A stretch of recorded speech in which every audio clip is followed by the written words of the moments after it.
does Turkey have, the Turkish lira, does it have further to go low? Yes, very clearly.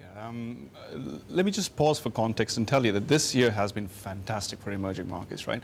The dollar hasn't done very much. Back-end yields haven't done that much. Commodity prices up, credit spreads much lower. And despite that, EM currencies as a whole have lost ground in trade-weighted terms. So all the appreciation that you've seen in EM has been because of weaker dollar. If you look at them against the euro, as Tom was speaking about euro-lira, euro has appreciated substantially. Now, within that, Turkey has massively underperformed. Why? Because when you think about Turkey's massive current account deficit, it is not being financed by portfolio flows, as is often thought. It is not being financed by equity flows or foreign direct investment.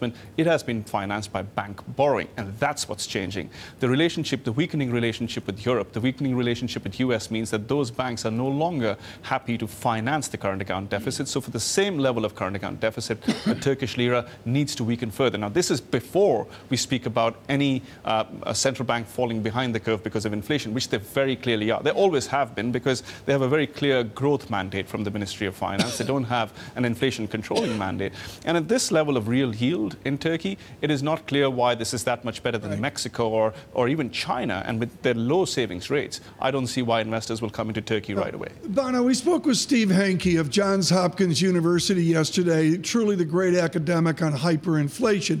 Is Turkey in a controlled depreciation or even devaluation, or are there beginning to be real elements of a runaway depreciation, like what, not to compare it to Zimbabwe, but just to say there's a real stress here?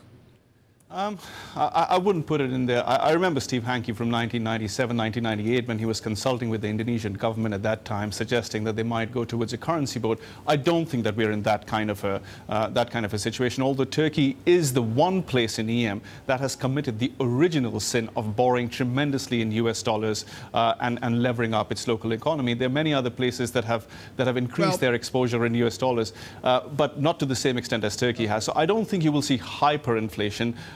For that, you would need to see local demand for dollars, which is already very high, ratchet up. So I don't think hyperinflation is the case, but 8 to 10% inflation is already high.